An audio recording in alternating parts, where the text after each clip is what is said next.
Acordar no meio da madrugada com a bexiga prestes a estourar é uma coisa que eu realmente odeio. Primeiro, levantar sonolento de madrugada é uma merda. Segundo, que eu sou uma pessoa cuja sorte não é lá essas coisas. Mas o que isso tem a ver? Você deve estar se perguntando, não é? Pode parecer uma conversa sem sentido, mas eu irei lhe explicar de uma maneira que fará você entender.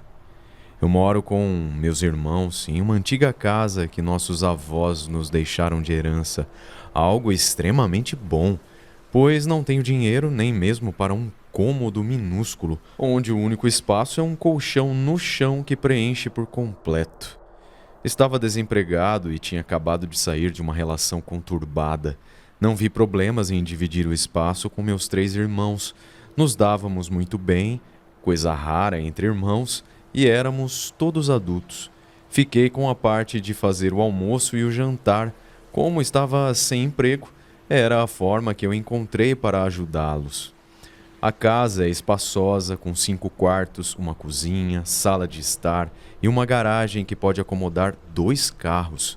O problema mesmo sempre foi a questão do banheiro. Veja bem, temos 2 banheiros. Um fica no corredor, próximo ao meu quarto, enquanto o outro fica nos fundos da casa.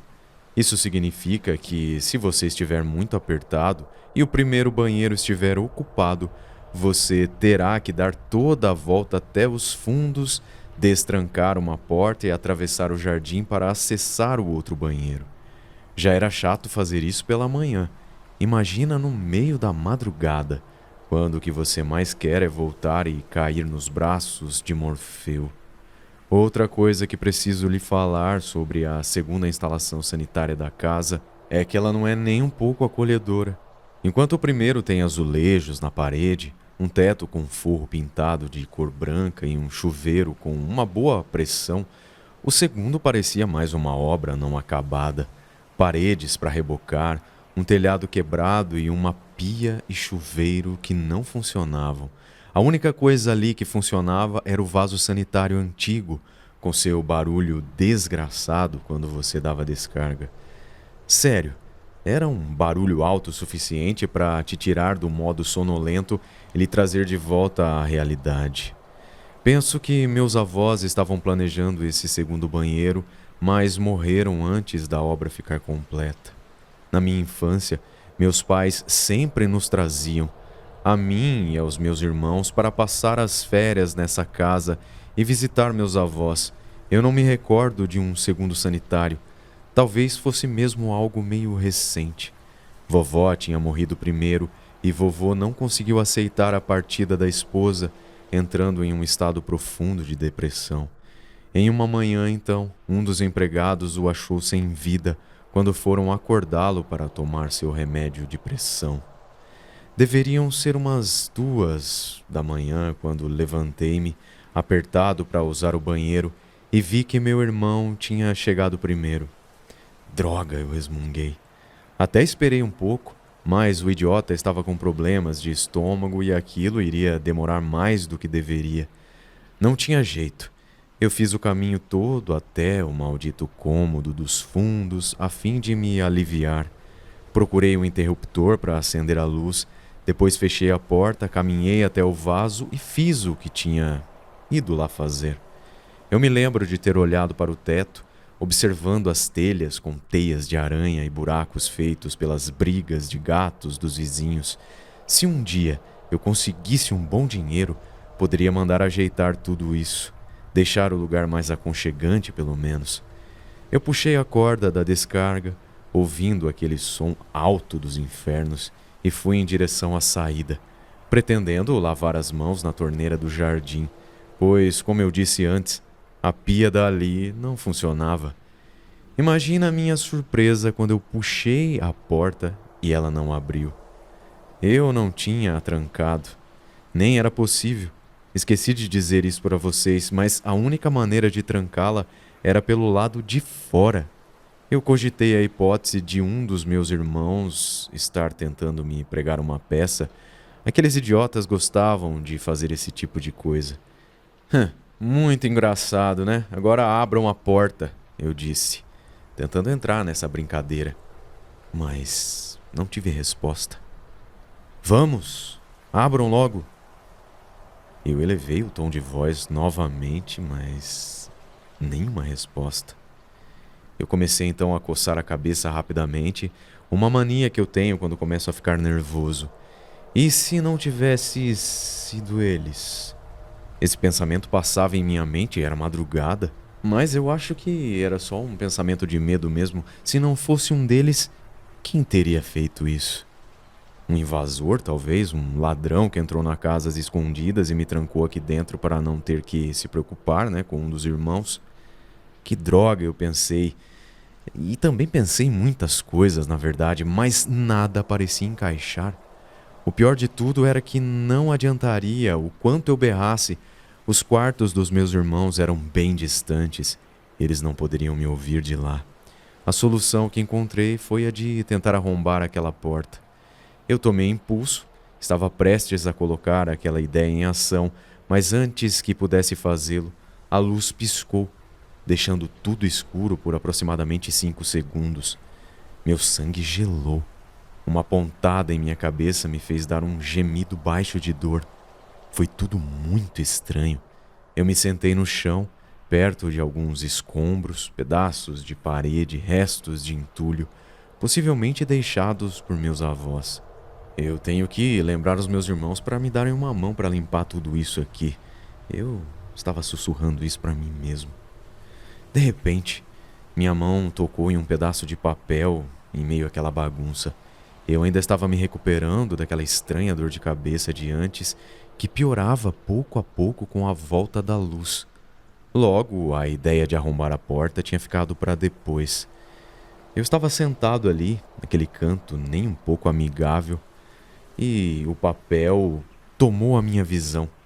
E ali eu via letras escritas com uma caneta de cor vermelha. Traga o prato com um pequeno animal morto. Um lagarto ou um camundongo são as melhores opções. Entretanto, com o camundongo são altas as chances de sucesso. Sem janelas, isso é muito importante. Leia o que lhe enviei em voz alta quando tudo estiver pronto. Você saberá quando funcionou. Lembre-se, 5 vezes são suficientes. Não entre mais no cômodo depois disso. Não entre. Agora aproveite. Mate sua saudade. Eu fiquei completamente confuso, pensando que tudo não deveria ser mesmo um tipo de brincadeira. Meu coração quase parou quando virei o papel. Tinha uma coisa a mais, escrita do outro lado. Se você desobedeceu e entrou no cômodo mais de 5 vezes, pode ter ficado confiante de que nada aconteceu, mas quando você menos esperar, a porta trancará. Isso acontecerá em algum momento após passar o número de vezes. Pode ser logo que quebrar a regra, ou pode demorar um pouco. Caso aconteça, espere aquele que você prendeu no cômodo se manifestar. Ele está sozinho, trancado, culpa sua. Implore, talvez tenha sorte na primeira e, caso tenha, nunca mais volte. Antes que eu pudesse demonstrar alguma reação, eu escutei passos em minha direção. Eu não queria levantar a cabeça para olhar quem era, mas uma estranha força parecia me forçar a fixar quem estava em minha frente. Eu levantei a cabeça, era a vovó. Ou pelo menos é o que eu acho que aquilo era. A senhora alegre da minha infância tinha agora um olhar cansado.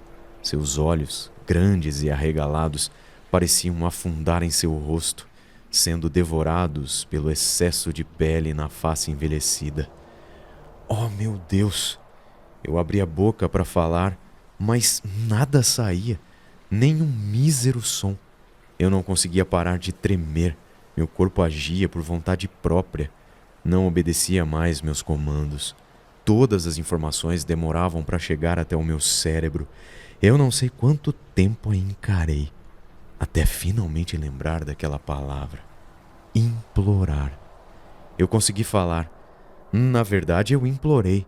Eu falei de tudo para o que quer que fosse aquilo, para que me deixasse partir. Eu não tinha nada a ver com aquilo, Nem sabia que esse tipo de coisa acontecia aqui.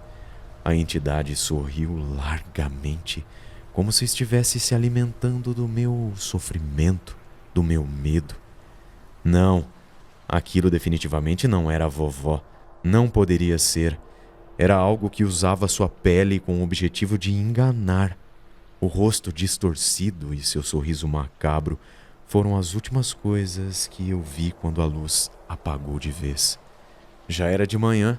Eu acordei com meus irmãos me balançando e gritando meu nome. A porta tinha finalmente sido aberta. Eles me ajudaram a levantar, me levaram até a cozinha. Eu me sentei em uma das cadeiras e contei tudo o que tinha acontecido. No começo, eles acharam que eu estava brincando. Entretanto, minha palidez e o pavor que eu tive quando um deles afirmou que iria até o banheiro procurar o pedaço de papel os fizeram acreditar em mim. Eu decidi sair da casa 3 dias depois deste ocorrido. Eu ficaria na casa de um amigo até arranjar um emprego. Eu queria distância daquele lugar. Aconselhei meus irmãos a fazerem o mesmo. Nunca mais eu voltei para lá. Hoje, pensando sobre isso, eu entendi que o vovô amava a vovó. Amava o bastante para se iludir que haveria outra vez, fazendo um ritual qualquer, trancando sua alma em um cômodo. É uma pena, pois aquilo nunca foi ela.